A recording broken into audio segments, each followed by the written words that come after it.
Alhamdulillah alladzi radda ilaina arwahana wa afana fi ajsadina wa adzina lana bidzikri. Segala puji bagi Allah Jalla Jalaluh yang mengembalikan kepada kita arwah kita, sehingga kita bisa beraktivitas, memberikan kesehatan kepada kita, sehingga kita bisa sholat subuh berjamaah. Ini sebuah nikmat yang agung ya. Biasanya Rasul Shallallahu Alaihi Wasallam kalau ada orang sakit, di antara doa yang beliau ucapkan, Allahumma shfi abdaka fulan. Ya Allah, sembuhkan hambamu yang namanya fulan. Yanka laka aduwan wa yamshi ila salah. Agar dia dapat berjuang kembali melawan musuh-musuhmu dan dapat melangkahkan kaki mendirikan sholat. Jadi nikmat sehat akan sempurna tatkala dibalut dengan mengingat Allah dan berjuang di jalan Allah Azza wa Jalla. Alhamdulillah pagi hari ini Allah memperkenankan kita untuk berkumpul walaupun secara daring. Tapi alhamdulillah teman-teman di sana bisa kumpul di rumah Allah Azza wa Jalla. Allahumma salli wa sallim ala abdika wa rasulika sayyidina wa maulana Muhammadin wa ala alihi wa ashabihi ajma'in. Ya Allah, semoga salawat dan salam, berkah dan nikmat senantiasa Engkau curahkan untuk hamba kekasih-Mu, untuk baginda Nabi kita Muhammad alaihi salatu wassalam, untuk keluarga beliau, untuk istri-istri beliau, untuk putra-putri beliau, dan untuk seluruh sahabat Nabi. Semoga Allah meridhai kita bersama mereka. Amma ba'd. Hari ini tanggal 17 Ramadan. Sebentar lagi insya Allah kita akan masuk ke sepertiga terakhir bulan Ramadan. Kalau dalam sehari, sepertiga malam itu adalah waktu yang paling mulia. Sepertiga malam akhir, begitu pula di bulan Ramadan. Sepertiga akhir bulan Ramadan adalah puncak dari ibadah Ramadan itu sendiri. Di situ ada satu malam yang kata Rasul sallallahu alaihi wasallam, man hurima khairaha faqad hurim. Yang terhalang sehingga tidak dapat meraih kebaikan di malam itu, maka dia adalah al-mahrum, adalah orang yang terhalang dari kebaikan. Kenapa? Allah mengatakan Lailatul Qadri khairun min alfi syahr. Lailatul Qadar itu lebih baik dari 1000 bulan. Jamaah rahimakumullah, inikah Ramadan terbaik kita masing-masing ya? Ya kita perlu evaluasi. Sebagian orang di bulan Ramadan ini lebih baik daripada tahun lalu. Tapi ada sebagian yang menurun. Di pertengahan Ramadan dibandingkan dengan awal Ramadan, bagaimana kondisi dia? Kalau menurun, karena biasanya orang semangat ya di awal-awal kemudian menurun, oke, kita punya kesempatan untuk memperbaiki. Karena sejatinya tujuan hidup itu bukan untuk bersenang-senang. Tujuan hidup itu bukan untuk memperkaya diri. Tujuan hidup itu bukan untuk mendapatkan pangkat yang tinggi. Bukan untuk berkuasa. Kalau bicara bersenang-senang, dunia ini berbalut kesedihan. Sehat, nunggu sakit. Kaya, nunggu miskin. Muda, nunggu tua. Hidup, nunggu mati. Itulah kehidupan. Maka yang memahami hakikat kehidupan itu akan membantu untuk menjadi yang terbaik. Karena kalau orang nggak paham kenapa dia diciptakan, kenapa semua fasilitas diadakan, maka terkadang dia hanya pecundang yang dibungkus dengan kostum hero dan pahlawan. Di surat Al-Mulk, yang kita dianjurkan untuk banyak membaca surat Al-Mulk ini, di ayat 1 dan 2. Allah berfirman tentang tujuan ada kematian dan kehidupan. Nah, silakan dibaca.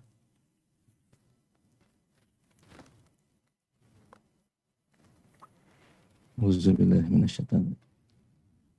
Tabarakalladzi biyadihil mulku wa huwa ala kulli syai'in qadir. Allazi khalaqal mauta wal hayata liyabluwakum ayyukum ahsanu amala wa huwal azizul ghafur. Yang artinya, Maha suci Allah yang menguasai segala kerajaan dan Dia Maha kuasa atas segala sesuatu. Yang menciptakan mati dan hidup untuk menguji kamu, siapa di antara kamu yang lebih banyak amalnya. Dan Dia Maha perkasa lagi Maha pengampun. Yang lebih banyak atau lebih baik barusan? Ya. Nah, yang lebih baik ya. Yang lebih baik amalannya. Indonesia ini milik Allah.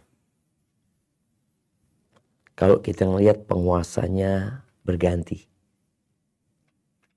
Karena mereka pergi meninggalkan kekuasaan. Kenapa? Mereka bukan pemilik. Kita pernah dijajah Belanda 350 tahun. Sebelumnya kita lihat bagaimana kondisi Nusantara. Ada penguasa. Dan sesudahnya ada penguasa.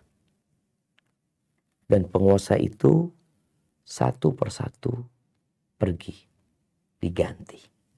Kenapa? Mereka bukan pemilik. Tabarakalladzi biyadihil mulk. Di tangan Allah segala kepemilikan, segala kekuasaan. Wa huwa ala kulli syai'in qadir. Dan Dia Maha kuasa atas segala sesuatu. Yang terjadi bukan keinginan kita. Kita punya rencana. Kita punya angan-angan, kita merajut mimpi. Tapi ketahuilah, kita nggak kuasa. Kita hanya berusaha dan berupaya. Tapi yang di atas sana yang menentukan. Lalu Dia menjelaskan. Kenapa Dia menciptakan kematian dan kehidupan. Kita dulu nggak ada dan kita akan jadi tidak ada. Ternyata akan ada kehidupan selanjutnya. Di mana Allah menjadikan kehidupan dunia liyabluwakum ayyukum ahsanu amal. Untuk menguji siapa di antara kalian yang paling baik amalan. Bicara yang terbaik. Wa huwal azizul ghafur. Dan Dia Maha perkasa dan Maha pengampun. Agar manusia tidak sembarangan. Kita di kantor kalau kerja sembarangan, nggak ikut aturan, nggak diselesaikan tugas-tugasnya, nah akan ada SP1, SP2 dan selamat tinggal. Dan Allah sebutkan Allah Maha Pengampun. Tapi Allah juga Maha Perkasa. Jamaah rahimakumullah. Bicara untuk menjadi yang terbaik.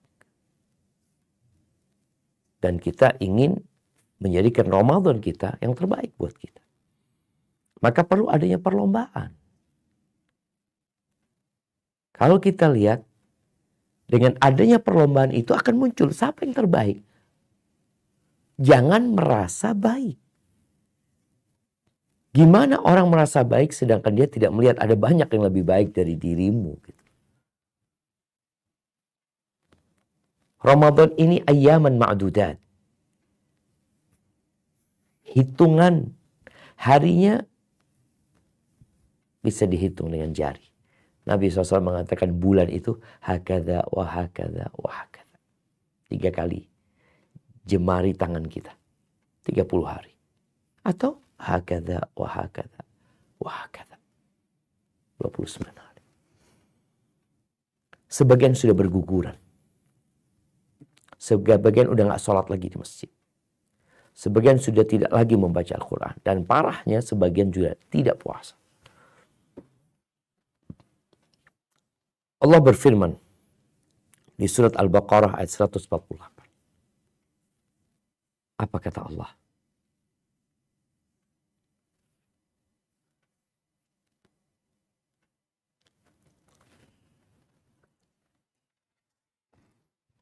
ولكل وجهة هو موليها فاستبقوا الخيرات أينما تكونوا يأتي بكم الله جميعا إن الله على كل شيء قدير. Yang artinya, dan bagi tiap-tiap umat ada kiblatnya sendiri yang ia menghadap kepadanya. Maka berlomba-lombalah dalam berbuat kebaikan, di mana saja kamu berada, pasti Allah akan mengumpulkan kamu sekalian pada hari kiamat. Sesungguhnya Allah Maha Kuasa atas segala sesuatu. Subhanallah, syama. Kita disuruh berlomba-lomba dalam kebaikan. Dan kemanapun, dimanapun, kapanpun, Allah tahu. Dan Allah akan datangkan kalian semua. Allah Maha Kuasa. Allah ingatkan lagi, Allah Maha Kuasa. Agar hamba itu takut. Karena orang hidup itu dengan fasilitas dari Allah. Semua pekerja bekerja dengan fasilitas bukan dari perusahaan. Ustaz kasih mobil. Mau dikasih mobil, mau dikasih gedung, mau dikasih jaminan kesehatan, mau dikasih apapun. Perusahaan tidak pernah memberikan kepadamu akal. Nggak pernah. Tidak pernah memberikan kepadamu dua mata. Nggak pernah. Dan tidak akan terjadi. Dua kaki juga enggak. Berarti kita bekerja dengan fasilitas dari Sang Pencipta. Maka ingat. Jangan engkau menghamba kepada perusahaan tempat engkau bekerja. Di kantor tempat engkau bekerja. Semua fasilitas itu bukan dari kantor. Yang jadi ASN juga sadar. Semua fasilitas yang ada pada dirimu bukan pemberian negara. Pemberian Sang Pencipta. Maka berlomba-lomba dalam kebaikan. Menuju kepada Allah Azza wa Jalla. Kita bakal meninggalkan dunia ini. Nah, sekarang apakah kita berlomba-lomba dalam kebaikan? Atau berlomba-lomba untuk menjadi yang terkaya, untuk menjadi yang paling berkuasa, untuk menjadi yang paling tampan, yang paling cantik mungkin? Kita lihat ada banyak perlombaan di muka bumi ini. Ada mungkin putri Indonesia, ada putri ini, putri ini, putri ini. Yang laki juga mungkin ada perlombaannya. Untuk menjadi yang terbaik, bukan. Yang terbaik di mata Sang Pencipta. Itu yang harus kita pikirkan. Di bulan Ramadan ini, apakah kita berlomba-lomba? Atau kita malah keluar dari rel, keluar dari lapangan perlombaan itu. Kita hanya menjadi penonton. Antum lihat, ketika ada ya perlombaan motor kayak atau apa, yang berlomba itu sedikit. Yang jadi penonton banyak. Kita sekarang ini ada di mana? Ada di ruang atau di area para penonton, atau kita pelaku perlombaan itu? Ya semua bisa bercermin dan tahu bagaimana dirinya. Jamaah rahimakumullah. Kita tahu kapan Umar masuk Islam. Abu Bakar lebih dulu. Utsman lebih dulu. Ali lebih dulu. Abdurrahman bin Auf lebih dulu. Kemudian Sa'ad bin Abi Waqqas, Zubair bin Awam. Mereka Masya Allah. Lebih dulu masuk Islam daripada Umar. Umar itu telat masuk Islamnya 5 tahun. Artinya baru masuk Islam 5 tahun kemudian setelah masuk Islamnya mereka. Tapi bagaimana Umar berlari ya, mengejar orang-orang yang masuk Islam ini, sehingga posisi Umar di belakangnya Abu Bakar. Ketinggalan loh dia masuk Islam. Tapi posisinya bisa berada di belakangnya Abu Bakar. Coba dikaji, dipelajari, kok bisa? 5 tahun terlambat. Padahal kalau bicara banyak-banyakan amalan, tentunya lebih banyak yang 5 tahun ini dibandingkan dengan yang baru masuk Islam. Tapi ternyata dia bisa berada di baliknya Abu Bakar. Apakah Umar puas di belakangnya Abu Bakar? Nggak puas. Dia ingin mengalahkan Abu Bakar dalam perlombaan. Kita disuruh fastabiqul khairat, berlomba-lomba dalam kebaikan. Ceritanya Aslam yang selalu mendampingi Umar ya. Dia ketika Umar menjadi khalifah, dia mendengar cerita dari Umar bin Khattab. Ini kejadian pada tahun ke-9 Hijriah. 1 tahun berapa bulan yang kemudian Nabi meninggal setelah itu. Umar mengatakan Rasulullah SAW memerintahkan kepada kita untuk bersedekah pada waktu itu.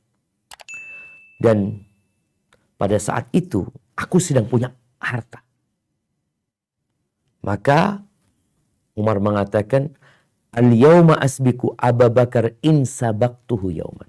Hari ini aku akan mengalahkan Abu Bakar kalau memang aku bisa mengalahkan dia. Hari ini sudah. Kalau mungkin ada satu hari aku bisa mengalahkan Abu Bakar, ya, menyalib Abu Bakar, hari ini kan. Kalau bisa. Faji'tu binisfi mali. Abu Umar bawa setengah hartanya. Ingat kalau bicara sedekah, itu hitungannya di hari kiamat bukan dengan banyak jumlahnya, tapi persentase yang dikeluarkan dengan yang dimiliki. Ada orang miskin sedekah 5.000, boleh jadi lebih baik daripada orang kaya yang sedekah 5 miliar. Karena kok bisa, itu orang miskin cuma punya uang 10.000. Bas dia punya uang itu aja. Dia sedekahkan 5.000, 50%. Yang orang kaya sedekah 5M, dia punya 1 triliun. Atau dia punya 100M. Atau dia punya 50M. Berapa persen? Umar bawa setengah hartanya. Ditanya sama Nabi SAW, ma abqaita li ahlik? Apa yang kau tinggalkan buat keluargamu? Kata Umar, mithlahu. Seperti kan dilihat banyak gitu loh. Ini takutnya semuanya di bawah. Ternyata Umar mengatakan sama seperti itu. Kata Umar melanjutkan ceritanya, wa ata Abu Bakar bikulli ma inda. Abu Bakar datang dengan semua yang dia miliki. Nabi bertanya kepada Abu Bakar, ma abqaita li ahlik? Apa yang engkau tinggalkan buat keluargamu? Kata Abu Bakar, abqaitu lahumullah wa rasul. Aku tinggalkan buat mereka Allah dan Rasul. Iman. Apa jawab Umar? Wallahi la asbiquhu ila syai'in abada. Demi Allah gak mungkin aku akan mengalahkan Abu Bakar dalam apa saja sudah. Selama-lamanya. Dan betul. Umar di belakang Abu Bakar. Kemudian Utsman, kemudian Ali. Kita lihat Umarnya bisa mengalahkan semuanya. Itulah jamaah. Kalau bicara apakah ini Ramadan terbaik kita? Yang kau lihat. Engkau lihat orang-orang. Kita baca bagaimana para ulama. Mereka mengisi Ramadan mereka. Dengan sholat malam, dengan puasa, dengan zikir, dengan baca Quran. Ahibati fillah. Di Surat Fatir ayat 32. Allah menjelaskan 3 golongan orang beriman. Antum masuk yang mana? Coba kita baca. Ayat 32, nah, surat Fatir ayat 32.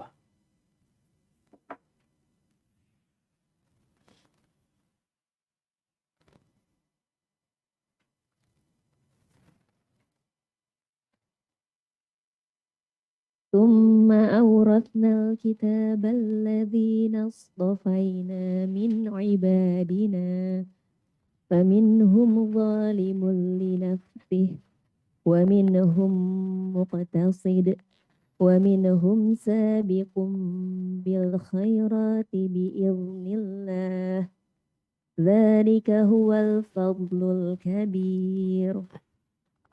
Kemudian kitab itu kami wariskan kepada orang-orang yang kami pilih di antara hamba-hamba kami. Lalu di antara mereka ada yang menzolimi diri sendiri, ada yang pertengahan, dan ada pula yang lebih dahulu berbuat kebaikan dengan izin Allah. Yang demikian itu adalah karunia yang besar. Masya Allah. Ya. Ada 3 golongan yang disebutkan. Yang pertama, zalimun li nafsih. Faminhum zalimun li nafsih. Dengan apa? Berbuat maksiat. Ini orang beriman. Kita bicara orang beriman. Dia ini muslim tapi masih maksiat. Kemaksiatan yang dibawa ke kufuran. Dosa-dosa besar dia kerjakan. Ini orang menzalimi dirinya. Yang kedua, muqtasid. Orang yang pertengahan ya. Ini pokoknya dia ngerjakan yang wajib, meninggalkan yang haram. Bas. Ada kondisi orang meninggalkan yang haram, yang wajib dia kerjain. Kemudian yang ketiga, sabiqun bil khairat, mendahului dengan kebaikan-kebaikan. Ini adalah orang yang mengerjakan yang wajib, memperbanyak yang sunnah, meninggalkan yang haram, meninggalkan yang makruh, meninggalkan memperbanyak hal-hal yang mubah. Dia berlomba-lomba dalam kebaikan. 3 tingkatan manusia. Dan di bulan Ramadan juga sama seperti itu. Sebagian ulama menyebutkan bahwasanya puasa ini ada 3 derajat. 3 derajat. Derajat yang pertama itu disebut dengan saumul umum. Ya, puasa kebanyakan orang. Gimana kebanyakan orang? Ya cuma nggak makan, nggak minum, meninggalkan syahwatnya. Tapi dosa tetap jalan. Ini golongan yang pertama tadi. Jadi dia nggak makan, nggak minum, meninggalkan syahwatnya, tapi masih bohong, masih dusta, matanya masih berbuat dosa, telinganya berbuat dosa, lisannya juga kayak gitu. Dan ini yang dikatakan oleh Nabi SAW, rubba sa'imin hadduhu min siyami al-ju' wal atash. Banyak orang puasa, dia hanya mendapatkan lapar dan haus. Ini puasanya orang umum. Kebanyakan manusia kayak gitu. Lupa dengan hakikat disyariatkan yang puasa. La'allakum tattaqun. Yang kedua yang disebut muqtasid. Kalau yang pertama tadi kan zalimul li nafsih, yang kedua muqtasid. Ini saumul khusus. Puasanya orang khusus. Dia meninggalkan segala pembatal puasa. Dia tinggalkan dan dia menjaga raganya dari berbuat dosa. Jadi puasa plus. Karena dia tahu disyariatkan puasa bukan hanya untuk meninggalkan makan dan minum. Tapi bagaimana kita meninggalkan perbuatan dosa. Kalau yang halal ditinggalkan apalagi yang haram. Ini faham orang ini. Sehingga dia menjaga matanya, menjaga pendengarannya, menjaga lisannya dari yang haram. Pokoknya semua dosa sampai dikatakan saumul jawari. Jadi raganya berpuasa dari berbuat dosa. Makanya setan-setan udah dibelenggu. Neraka udah ditutup. Jadi orang muktasid. Biasa-biasa aja gitu. Tapi sudah masuk khusus ya dibandingkan dengan yang pertama. Ini spesial. Ada yang Ketiga yang disebut khusus al-khusus. Spesial dari yang spesial. Ini yang sabiq bil khairat. Ini orang-orang yang mendahului, yang berlomba-lomba dalam kebaikan. Seperti apa puasanya? Disebutkan hatinya berpuasa. Kalau tadi raganya, yang nomor 2 itu, kalau ini hatinya berpuasa dari ambisi-ambisi yang remeh. Dari pemikiran-pemikiran duniawi.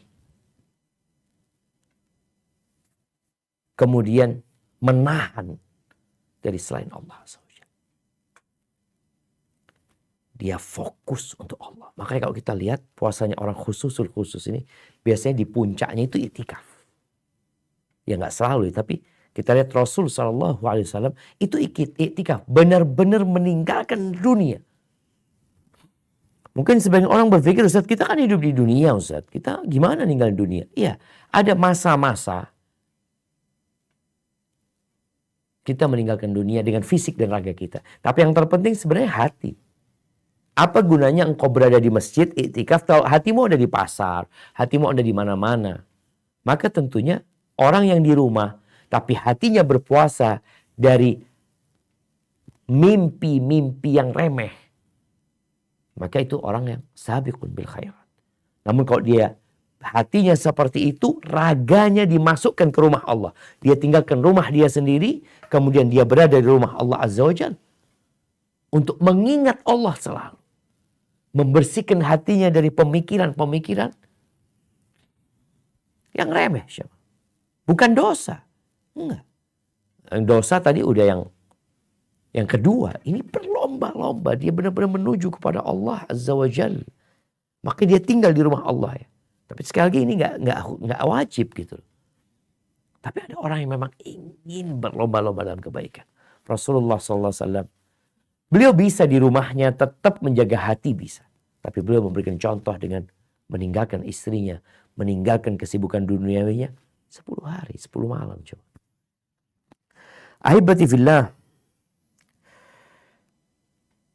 Dan ini yang terbaik. Puasa yang terbaik. Karena dia selalu mengingat Allah dan melupakan ya hal-hal remeh dalam kehidupan ini. Al-Imam Ahmad meriwayatkan dari Sahal bin Mu'ad bin Anas al-Juhani. Dari ayahnya jadi Mu'ad bin Anas al-Juhani. Ini cerita di masa Rasul SAW. Bahwa ada seorang laki-laki yang bertanya kepada Nabi SAW. Apa pertanyaannya? Ayyul mujahidina a'zamu ajran ya Rasulullah. Puncak dari amalan Islam ini jihad. Dzirwatu sanamihil jihad. Tentunya setelah orang itu mentauhidkan Allah, mengamalkan yang lainnya. Jadi puncaknya jihad. Karena jihad ini mengorbankan waktu, energi, harta, jiwa, dunia dia korban. Kalau kita lihat mujahid mati, selesai tinggal semua. Kalau nggak mati mungkin dia menang, kadang-kadang ada yang cacat. Maka pertanyaan pertama dia, mujahid mana yang paling besar pahalanya? Karena kita tahu mujahid itu kan di medan perang macam-macam. Ada yang di bagian kanan, bagian kiri, bagian pemanah, ada bagian yang tombak, macam-macam tugas mereka. Ditanya mana sih yang paling baik ini mana? Karena dia ingin menjadi yang terbaik. Pertanyaan ini pun menunjukkan adanya semangat yang membara di dalam jiwa untuk menjadi yang terbaik. Apa kata Nabi SAW? Aktsaruhum lillahi dzikran. Yang paling banyak mengingat Allah SWT. Itu. Selalu. Bicara ingat dari hati muncul ke lisan. Zikir, ingat sama Allah. Tujuannya juga karena Allah. Tidak berharap dunia. Tidak harap pujian yang ada Allah. Ingat. Yang paling banyak mengingat Allah, itu yang paling baik. Bukan yang paling banyak yang dia bunuh. Bukan yang paling banyak lukanya. zikir. Lalu dia bertanya, pertanyaan yang kedua. Fa ayyus shaimina a'zamu ajran. Yang kedua puasa. Orang puasa yang seperti apa yang paling banyak pahalanya, yang paling besar ganjarannya di sisi Allah Azza wa Jalla. Kita lihat semuanya puasa. Ramadan nih, umat Islam semua puasa. Yang bertakwa kepada Allah. Tapi ternyata level mereka berbeda-beda. Dan tadi sudah disebutkan ada 3 derajat. Apa kata Nabi SAW? Aktsaruhum lillahi dzikran. Yang paling banyak zikirnya. Itu yang paling baik. Yang paling banyak mengingat Allah. Takut sama Allah. Bertakwa sama Allah. Meninggalkan perbuatan dosa. Itu yang paling banyak pahalanya. Yang paling besar dan paling agung ganjarannya. Kemudian orang ini menyebutkan orang sholat yang seperti apa yang paling besar pahalanya. Orang yang mengeluarkan zakat seperti apa yang paling besar pahalanya. Orang yang haji yang paling banyak pahala itu yang kayak apa modelnya. Menyebutkan amalan-amalan itu. Sedekah juga sama. Setiap pertanyaan itu diajukan, jawaban Nabi tetap satu. Aktsaruhum lillahi dzikran. Yang paling banyak zikirnya. Itu yang paling baik. Yang paling besar pahala. Itu puasanya orang khusus dan khusus. Dimana kemanapun dia berada, tetap dia mengingat Allah. Dia di pasar, kadang-kadang harus ke pasar. Tapi tetap dia melihat dunia ini hal yang remeh. Allah selalu yang dia ingat. Ketika mendengarkan pertanyaan orang itu dan jawaban dari Rasul SAW, Abu Bakar dan Umar ada di sana.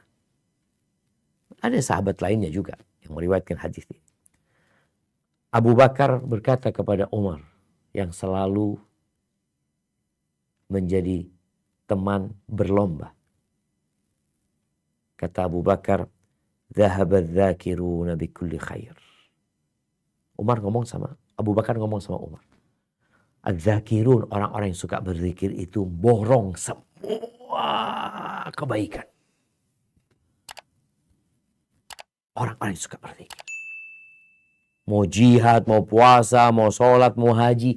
Orang-orang yang suka berzikir itu borong pahala. Nabi mendengar omongan Abu Bakar kepada Umar. Maka Nabi menjawab, ajal. Sallallahu alaihi wasallam. Betul. Kalau engkau berkata apakah ini Ramadan terbaikmu, engkau lihat. Sebanyak apa zikirmu di bulan yang penuh dengan berkah ini. Di surat Al-Ankabut ayat 45 Allah menyebutkan bagaimana kedudukan zikrullah ini. Kalau tadi kita mendengarkan sabda Nabi SAW, coba kita simak apa firman Allah berkaitan dengan zikir ini. Nah, silahkan dibaca.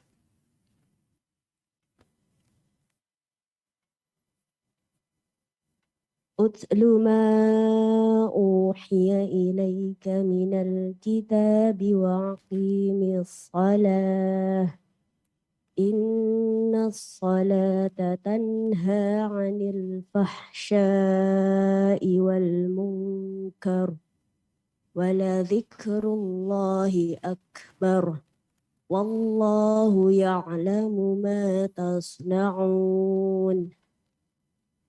Bacalah kitab Al-Quran yang telah diwahyukan kepadamu Muhammad dan laksanakanlah sholat, sesungguhnya sholat itu mencegah dari perbuatan keji dan mungkar. Dan ketahuilah mengingat Allah, sholat itu lebih besar keutamaannya dari ibadah yang lain. Allah mengetahui apa yang kamu kerjakan. Subhanallah. Allah mengatakan wala dzikrullahi akbar.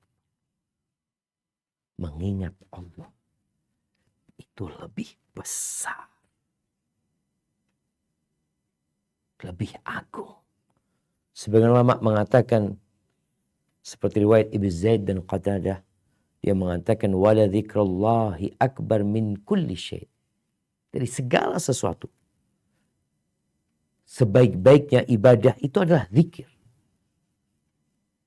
Dan semua ibadah yang tidak ada zikirnya, yang ada zikirnya lebih baik. Orang berangkat umroh, tawaf, kita tahu syarat tawaf itu bersuci. Dan mengelilingi Ka'bah sebanyak 7 kali. Kita bisa lihat ya, banyak manusia. Ada sebagian yang diem, keliling, sah, tawafnya sah. Dia nggak baca apa-apa, sah. Ada yang cuma baca Rabbana atina fid dunya hasanah, sah. Tapi ada yang terus berzikir. Dari sejak awal, terus dia berzikir. Tentunya itulah orang tawaf yang paling baik. Yang paling banyak zikirnya. Puasa juga sama seperti itu. Ada orang yang puasa, bebas puasa aja. Gak makan, gak minum. Ditinggalkan semua pembatal. Tapi dia gak berzikir, dia gak baca Quran, dia tidak berdoa, tidak mengingat Allah Azza wa Jalla. Yang ada, udah. Yang penting anak meninggalkan pembatal-pembatal puasa. Dan kita bisa mengevaluasi diri kita tiap harinya. Mau jadi yang terbaik, zikrullah. Ahibati fillah. Salman Al-Farisi pernah ditanya, ayyul a'mali afdal? Salman, amalan apa yang paling mulia? Jawab Salman, ama taqra'ul Qur'an. Apa engkau enggak baca Quran? Apa kata dia? Wala dzikrullahi akbar. Mengingat Allah itu lebih besar, lebih afdal gitu. Itu kata Allah. Kemudian Abdullah bin Abbas radhiyallahu anhuma, beliau juga pernah ditanya, ayyul amali afdal? Amalan apa yang paling mulia? Sama dengan jawaban Salman. Dzikrullahi akbar. Mengingat Allah itu lebih besar. Jamaah rahimakumullah. Nabi membuat percontohan orang yang berzikir dengan orang yang tidak mengingat Allah Azza wa Jalla. Mathalul ladzi yadhkurullah wal ladzi la yadhkurullah. Mathalul hayy wal mayyit. Permisalan orang yang mengingat Allah dan tidak mengingat Allah itu seperti permisalan orang yang hidup dan mati. Yang tidak berzikir itu seperti bangkai. Maka di sisa hari Ramadan ini tolong penuhi dengan zikrullah. Kita berpuasa, perbanyak zikir. Sholat malam, kita tahu fadilahnya, perbanyak zikir. Bersedekah, memberi buka orang yang berpuasa, perbanyak zikir. Silaturahim, perbanyak zikir. Dalam semua kegiatan ibadah kita perbanyak zikir. Di malam-malam Lailatul Qadar, perbanyak zikir. Dan di antara zikir itu adalah membaca Al-Quran. Allah mengatakan, inna nahnu nazzalna dzikir. Kami benar-benar telah menurunkan az-zikir. Al-Quran. Wa inna lahu lahafidhun. Dan dengan terus berzikir. Yang zikir itu merupakan nutrisi untuk jantung kita. Untuk kalbu kita. Semakin banyak berzikir, semakin sehat. Terus ya, terjaga dari setan. Dan kita akan semangat beribadah. Kenapa? Jantungnya sehat. Dan 10 hari terakhir memerlukan perjuangan yang panjang. Barakallahu fiik, itu mungkin yang dapat Ana sampaikan pada kesempatan kali ini. Mungkin kita masuk ke sesi tanya jawab. Nah, Ana kembalikan ke moderator. Jazakumullah khair.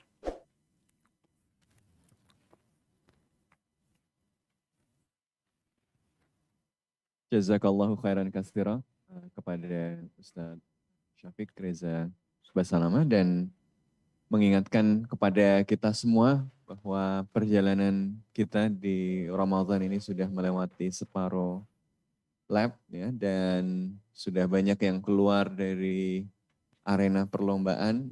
Semoga kita termasuk yang masih berlomba, masih berfastabikul khairat, masih berlomba-lomba dalam kebaikan supaya kita bisa menjadi yang mendahului sabikuna bil khair tadi.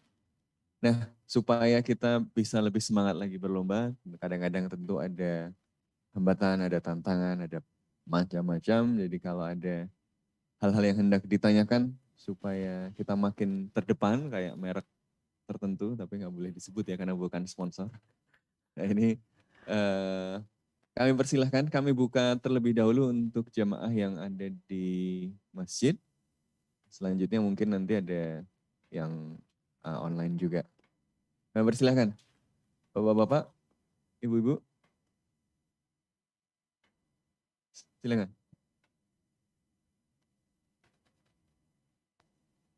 Assalamualaikum warahmatullahi wabarakatuh. Waalaikumsalam warahmatullahi wabarakatuh. Ahlan wa sahlan. Mohon maaf saya mau tanya Pak Ustadz. Siap. Nah masalah ayat A'udzubillahi minasyaitonirrajim. Bismillahirrahmanirrahim.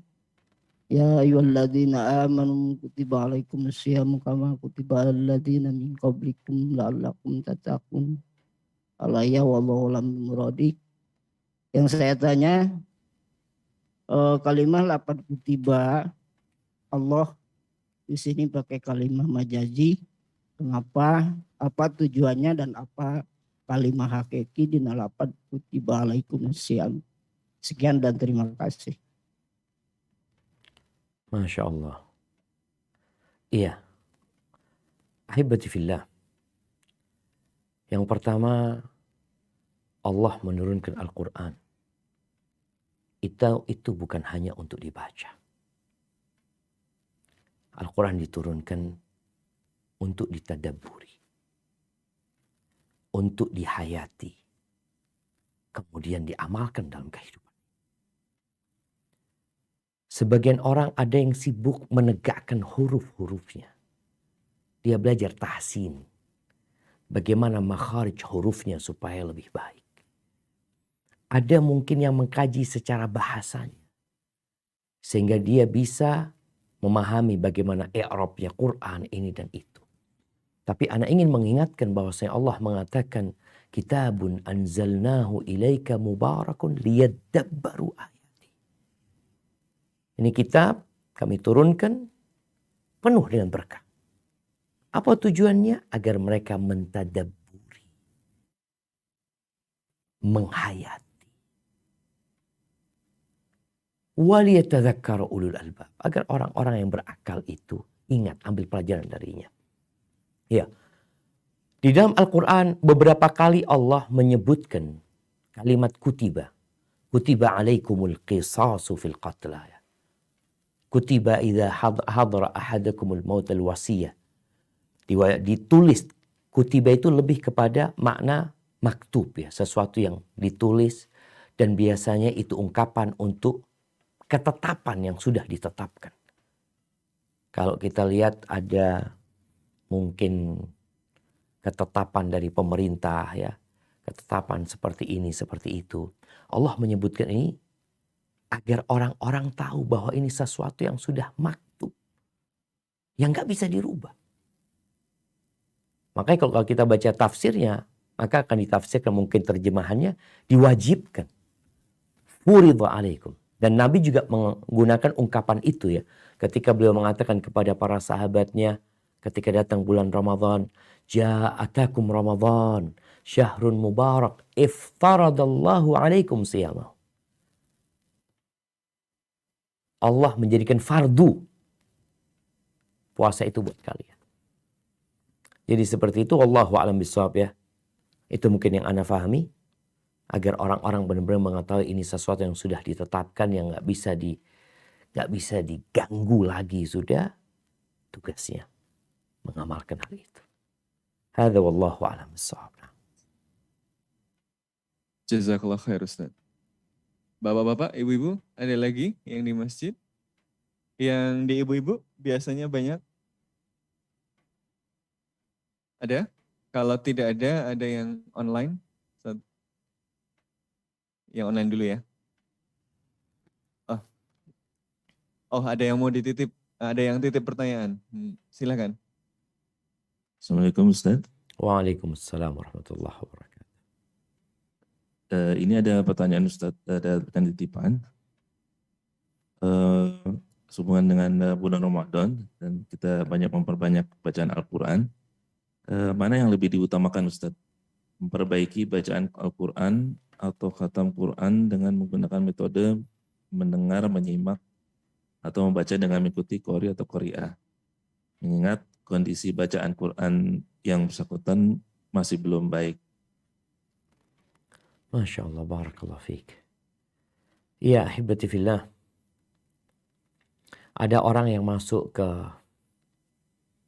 medan perlombaan, itu nggak siap. Ramadan ini sebelumnya ada 11 bulan. Terkadang muncul pertanyaan-pertanyaan ini karena memang tidak ada kesiapan dia untuk masuk dalam medan perlombaan tersebut. Area perlombaan tadi. Tapi apa yang harus dia lakukan? Yang pertama, engkau banyak-banyak istighfar. Mohon ampun sama Allah Subhanahu wa taala. Boleh jadi karena keteledoran sebagian kita. Sehingga muncul pertanyaan, gimana gitu. Engkau 11 bulan ngapain gitu. Seharusnya dia di 11 bulan itu punya waktu yang cukup untuk belajar Al-Quran. Ketika masuk, ya kalau kita lihat ada orang yang ikut SEA Games ya, ikut apa, itu persiapannya berbulan-bulan gitu. Bahkan mereka di karantina, mereka benar-benar diperhatikan. Karena mereka akan ikut lomba ini. Sebagian kita enggak. Makanya para salafus soleh kita tahu, 6 bulan setelah Ramadan, doanya apa? Allahumma balighna Ramadan. Allahumma balighna Ramadan. Setelah itu 6 bulan sebelum Ramadan, 6 bulan setelah Ramadan, mereka doanya minta supaya diterima. Allahumma taqabbal minna, minta diterima. Kemudian 6 bulan sebelum Ramadan doanya Allahumma balighna Ramadan. Jadi ada fase dari masa hidup kita itu yang seharusnya kita gunakan. Jangan sampai masuk Ramadan, akhirnya kita lihat ini orang pada lari. Ya. Mereka pada lari, mereka sampai ke depan, kita masih baru mau jalan. Gitu. Tapi nggak ada masalah ya. Ini untuk memperbaiki diri. Apa yang harus dilakukan? Kalau bicara mana yang terbaik tentunya membaca Al-Quran dengan memahaminya, mentadabburinya, sehingga dapat 2. Dapat pahala membaca huruf-hurufnya. Yang kedua, dapat hidayah dari membaca dan memahami kandungan. Mana yang kau akan lakukan? Silahkan kau pilih. Kalau dikatakan engkau bisa menggabungkannya, itu yang terbaik. Kalau bicara yang terbaik, yang dapat menggabungkan. Qatadah ibn Da'am as-Sadusi, seorang tabi'in, rahimahullahu ta'ala, sebelum Ramadan, dia itu biasa menghatamkan Al-Quran tiap 7 malam.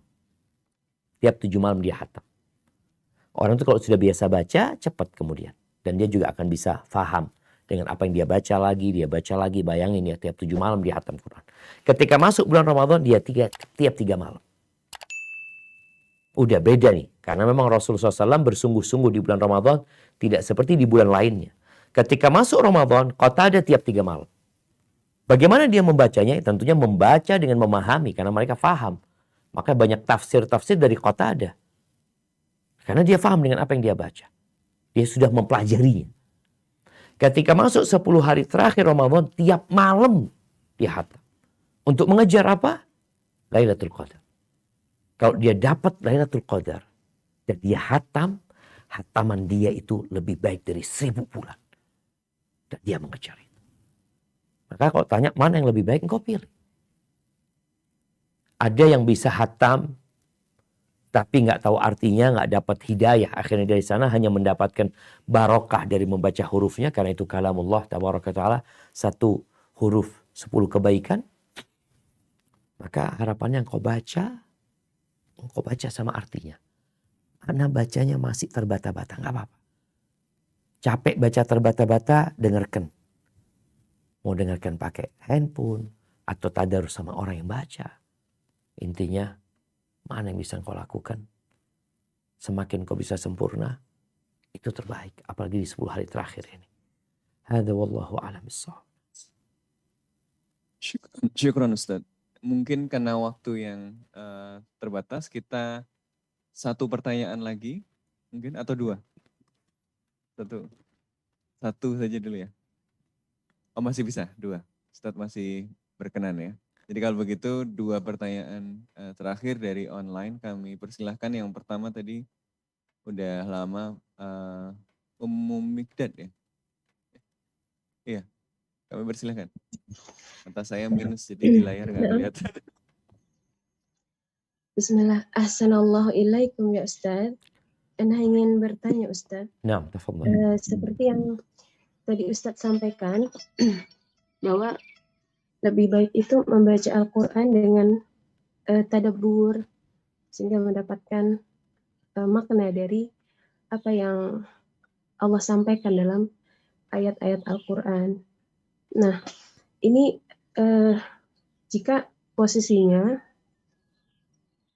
seorang istri itu ia merasakan lebih tenang ketika ia membaca dengan lambat dalam baca Al-Quran, kemudian dari lambatnya itu dia membaca artinya, kemudian mentadaburinya, kemudian bersiap untuk mengamalkan apa yang ia siap amalkan dari ayat yang ia baca, tapi tentu dari jumlah ayatnya tidak banyak gitu Ustaz.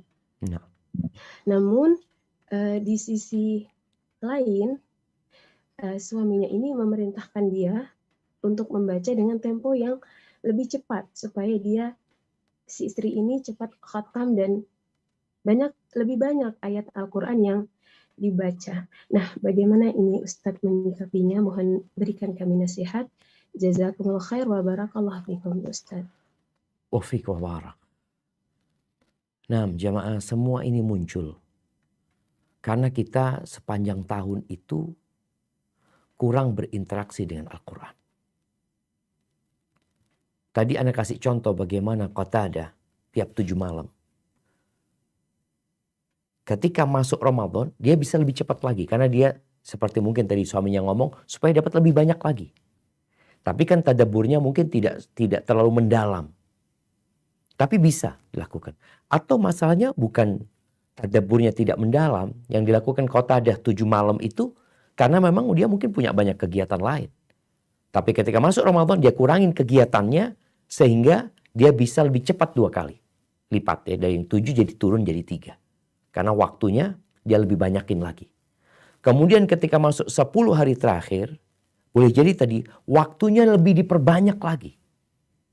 Jadi kalau bicara jam, kita baca 1 juz itu sama artinya berapa jam sebenarnya? Anggap 1 jam. Orang yang baca sama artinya. Kalau orang yang udah paham bahasa Arab, dia baca ayatnya, langsung dia lanjut gitu. Sedangkan yang tidak paham, dia baca, kemudian dia turun baca artinya. Ini mungkin yang membedakan antara mereka yang faham bahasa Arab, kemudian dia sudah baca tafsir Quran, sehingga tatkala dia membaca ayat, langsung masuk ke dalam pikiran dia. Dia langsung menghayatin. Tapi yang nggak bisa bahasa Arab kan tadi, dia harus merujuk tafsirnya. 2 waktunya akhirnya double yang harus dia ambil. Tapi kalau dia sebelum Ramadan sudah sering baca artinya, terus ya tiap bulan dia hatam sama artinya, lama-kelamaan dia itu ketika baca ayat itu udah paham, oh ini tentang ini, oh ini tentang ini. Jadi pesan-pesan bisa dia dapatkan. Kalau tadi dikatakan ketika masuk bulan Ramadan, akhirnya bacaannya lambat. Maka ini jadi pertanyaan, apakah engkau memang sudah biasa baca lambat sebelum Ramadan? Atau di Ramadan engkau lambat? Seharusnya di Ramadan ini memang lebih cepat, namanya berlomba-lomba. Lebih cepat dari sisi waktunya lebih banyak mungkin kalau bisa di konsep waktunya yang lebih banyak. Kalau di Ramadan Ana 1 jam, di Ramadan Ana 2 jam, Ana 3 jam, Ana 4 jam. Jadi terjadi penambahan waktu sehingga ada penambahan hasil. Bagaimana sekarang suami? Kalau dikatakan suami tadi inginnya istri ini yang taat sama suami. Karena suami ingin kalau lebih banyak bacaannya, tapi mungkin tadi engkau tetap mentadaburi tapi tidak terlalu panjang. Dan waktunya ditambah. Sehingga engkau bisa dapat 2. Yang pertama, engkau nurut sama suami. Dan itu akan membuat suamimu berbahagia. Apalagi urusannya ini, urusan bukan sesuatu yang harus ya dilakukan oleh istri, mentadaburinya pelan-pelan. Dia boleh baca tanpa mengetahui artinya, tapi kan tadi bicara kualitas kualitas bacaan itu sesuai dengan kualitas dari tadabbur yang kita lakukan sebenarnya. Kalau memang tadabbur yang sangat mendalam sekali, kadang-kala kita butuh waktu berbulan-bulan jamaah. Jadi intinya di Ramadan ini berusaha semaksimal mungkin lah kita lakukan itu. Kalau anti punya masalah dengan suami, ya lakukan yang diminta suami. Cuma tadi engkau tetap tadabbur mungkin, namun tidak terlalu mendalam. Hadza wallahu a'lam bissawab. Syukran Ustaz. Selanjutnya masih ada dari jamaah yang online satu dan nanti ada dari yang offline satu. Yang online itu Bu atau Pak ya? Bu ya biasanya ya, Rara ya, Bu Rara. Kami persilakan. Naam, Assalamualaikum Ustadz. Waalaikumsalam warahmatullahi wabarakatuh. Ahlan wa sahlan, barakallahu fiik. Naam. Afwan Ustadz, ini ada pertanyaan ya. Apakah boleh zakat mal itu diberikan kepada saudara kandung yang saat ini hidupnya agak kesulitan karena suaminya sakit, tetapi dia mempunyai mobil, hanya saja dia tidak mau menjual mobil itu karena untuk gengsi hidupnya. Dan apakah boleh zakat mal itu juga diberikan untuk membantu menyumbang biaya rahimahullah yang mempunyai zakat mal ini juga seorang janda saja, itu uang warisan di bank yang belum dibagikan kepada anak-anaknya karena anaknya yang satu masih bujang, yang satu masih tinggal bersama ibunya. Mohon penjelasannya Ustaz. Afwan. Boleh diulangi yang kedua? Kalau yang pertama Anda sudah paham. Pertanyaannya Yang dua kedua, ini. Ya, bolehkah uang zakat mal itu diberikan untuk menyumbang biaya ba'dal haji rahimahullah? Biaya apa? Ba'dal haji, Ustadz. Zakat untuk badal haji. Ya, naam Ustadz. Oke.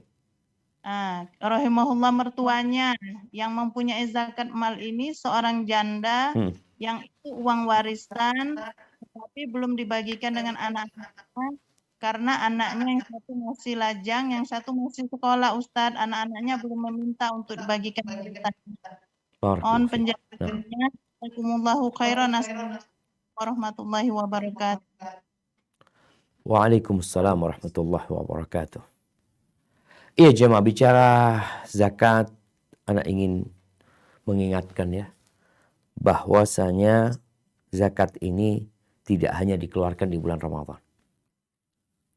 Zakat ini ada nisabnya, ada haulnya.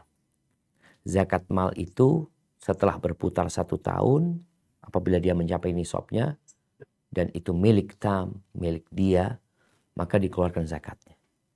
Kalau kita punya uang itu di bulan Sya'ban, nggak boleh kita keluarkan di bulan Ramadan.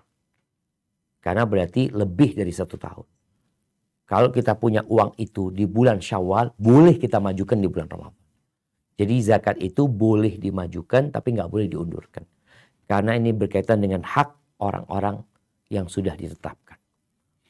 Kalau bicara yang pertama tadi, bolehkah diberikan kepada saudara kandung? Boleh-boleh saja apabila tidak saling mewarisi. Ada khilaf di antara para ulama yang jelas. Apabila tidak saling mewarisi di antara pendapat mereka, artinya kalau saudara kandungnya mati, dia tidak akan mewarisinya. Karena jangan sampai zakat dikasih ke sana, dia mati, akhirnya zakatnya jadi milik kita. Karena kita mewarisin dia. Dengan catatan dia termasuk dari 8 golongan. Kita itu punya standar. Innamas shadaqatu lil fuqara wal masakin. Ini saudara kandung masuk yang mana? Masuk fakir, masuk miskin, masuk amil, masuk mu'allaf, masuk budak, masuk orang yang terlilit hutang dalam rangka memperbaiki sebuah permasalahan ya, atau orang yang memang akhirnya dia nggak mampu untuk membayar utang tersebut, atau fi sabilillah dan ibnu sabil. Kalau dikatakan dia sudah punya mobil ya, tapi dia memilih gaya hidup, maka berbeda. Dia berarti punya harta. Apakah dia masuk kategori miskin atau fakir, itu yang harus dipastikan. Kalau masuk, boleh kasih zakat. Karena ada orang punya mobil miskin. Loh, kenapa Ustaz? Mobilnya dipakai untuk kerja, kebutuhan, bukan untuk gaya. Dia butuh mobil untuk kendaraan dia. Tapi kalau bicara penghasilan nggak cukup buat hidup. Kalau tadi untuk biaya obat ini nggak cukup. Tapi dia punya mobil karena memang itu untuk kebutuhan. Dia anaknya 4 namanya. Nggak bisa pakai motor. Memang ada keperluan dengan mobil tersebut. Sehingga dia tetap masuk kategori miskin. Dia masuk kategori fakir. Kemudian yang kedua bicara zakat untuk badal haji. Nggak boleh. Kalau mau badal haji ya dari hartanya ahli warisnya tadi. Tafadhol engkau mau kasih buat badal haji silahkan. Tapi zakat sekali lagi sudah ditetapkan. Ada 8 golongan. Walaupun memang ada sebagian pendapat ulama ya. Bicara fisabilillah itu berangkat haji termasuk fisabilillah. Tapi ini untuk orang yang dia hidup. Yang dia kepingin berangkat haji. Bukan buat orang mati. Bukan buat badal haji. Jadi yang mau badal haji itu silahkan keluarganya. Dia ambilkan dari harta mereka, zakat ini berikan ke 8 golongan tadi. Bukan kepada buat yang badal haji. Apalagi kita tahu badal haji ini bukan sebuah kewajiban jamaah. Jadi nggak perlu memaksakan diri ngambil zakatnya orang digunakan untuk badal hajinya orang lain. Maka dari anak keturunan yang ingin memberangkatkan orang tuanya, ingin memberangkatkan bukan diambil dari zakat, diambil dari harta yang kau miliki. Silahkan.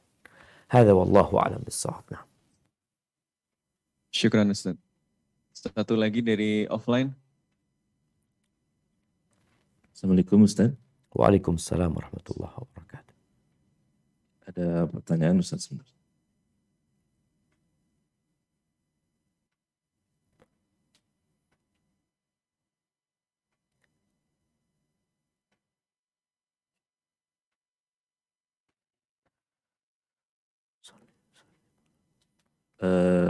Ada 2 pertanyaan nih Ustaz. Bismillah. Yang pertama, adakah doa ketika berbuka, di tengah berbuka dan akhir berbuka Ustaz? Jika ada, apakah doanya Ustaz? Kemudian, apakah seseorang yang sedang berpuasa, lalu pingsan di siang hari, kemudian siuman kembali, sesaat sebelum maghrib tiba gitu Ustaz? Apakah puasanya itu tetap sah? Dalam kasus di atas, mohon penjelasannya Ustaz. Jazakallah khair. Barakallahu fiik. Nah, berkaitan dengan doa orang yang puasa itu punya doa yang tidak ditolak. Orang yang puasa itu punya doa yang tidak ditolak. Sehingga berdoalah engkau sebelum berbuka. Di pagi hari sekarang kau berdoa, di siang hari engkau berdoa, sebelum berbuka engkau berdoa. Itu bicara doa yang mustajab buat orang yang berpuasa. Bukan doa bacaan ketika berbuka. Tapi doanya orang yang berpuasa itu dikabulkan sama Allah. Apa doanya? Terserah engkau.